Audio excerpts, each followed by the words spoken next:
উনি শুধু বিদেশ চাচ্ছেন আর বৈঠক করছেন, কিন্তু আজও দুর্নীতিবাদ, টেন্ডারবাদ, ঘুষখোর, সুদখোর এদেশের মানুষের ভাগ্য পরিবর্তনের কোন আলামত দেখছি না। এই অন্তর্বর্তী সরকার নিরপেক্ষতার মানকে প্রশ্নবিদ্ধ করেছেন। একটি অবাধ সুষ্ঠু নির্বাচন ছাড়া বাংলাদেশের এই মাটিতে কোন ফ্যাসিবাদী সরকার ব্যবস্থা এদেশের ছাত্র জনতা মেনে নিবে না।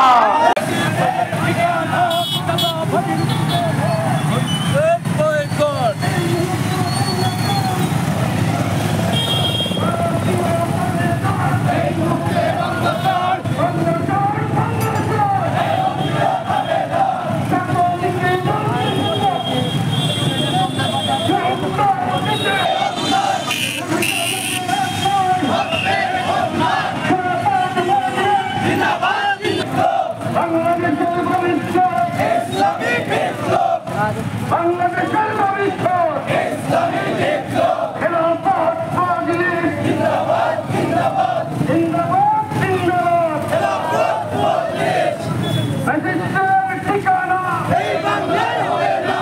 জাভেদ ভাই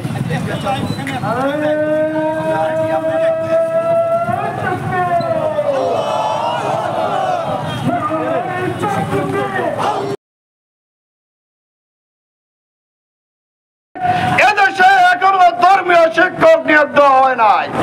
প্রাথমিক বিদ্যালয়ে গানের শিক্ষক দেওয়া হয়েছে।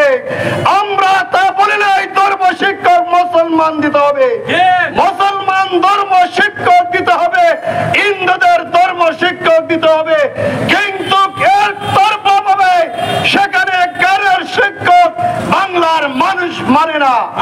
খেলাফত মজলিসের এই সহায়তা শুধু খেলাফত মজলিসের নয়, গোটা বাংলাদেশের জাতীয় সেই সহায়তা দাবি অবিলম্বে সহায়তা দাবি আদায় করতে হবে ইনশাআল্লাহ। দায়িত্ব একটি অবাধ, সুষ্ঠু, নিরপেক্ষ সরকার এবং নির্বাচনের ব্যবস্থা বিধান করাই তাদের প্রধান দায়িত্ব।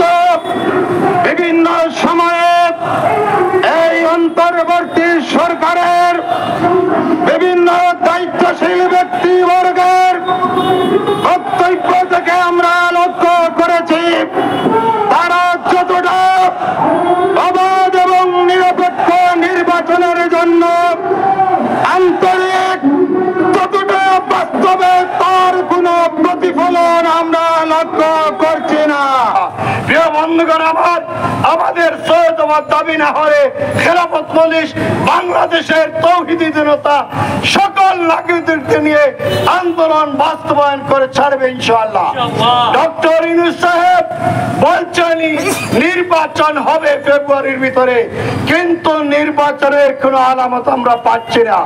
উনি শুধু বিদেশ চাচ্ছেন আর বৈঠক করছেন, কিন্তু আজও দুর্নীতিবাদ, টেন্ডারবাদ, ঘুষখোর, সুদখোর এদেশের মানুষের ভাগ্য পরিবর্তনের কোন আলামত দেখছি না।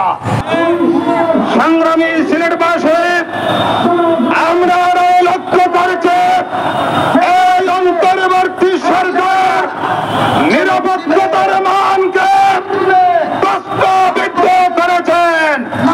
এই অন্তর্বর্তীকালীন সরকার আগামী দিনে কারা ক্ষমতায় আসবে আর কারা বিরোধী দলে থাকবে সেই খতিয়ান মিলাইতে তারা সময় নষ্ট করছে। আমরা স্পষ্ট করে বলতে চাই, একটি অবাধ সুষ্ঠু নির্বাচন ছাড়া বাংলাদেশের এই মাটিতে কোন ফ্যাসিবাদী সরকার ব্যবস্থা এদেশের ছাত্র জনতা মেনে নিবে না। বাংলার মানুষ সবাই আইন শৃঙ্খলা সুন্দরভাবে পরিচিত। বাংলাদেশের মানুষ শিক্ষা, চিকিৎসা চিকিৎসা উন্নয়ন চায়, কিন্তু এর বিকল্প ইউনূস সাহেব কি করছেন বাংলাদেশের মানুষ সেটা চিন্তা করে পাচ্ছে না। বাংলাদেশের মানুষ আজকে 2000-এর মতো ছাত্র জনতা রক্ত দিয়েছে।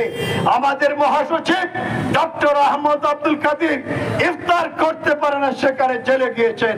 আজকে এই 15 বছরের দোষররা তাদের বিচার চায় খেলাফত মজলিস। আজকে অন্যায়ের বিরুদ্ধে বিচার চায় খেলাফত মজলিস। আজকে ছাত্রদের অধিকারের জন্য খেলাফত মজলিস চায়।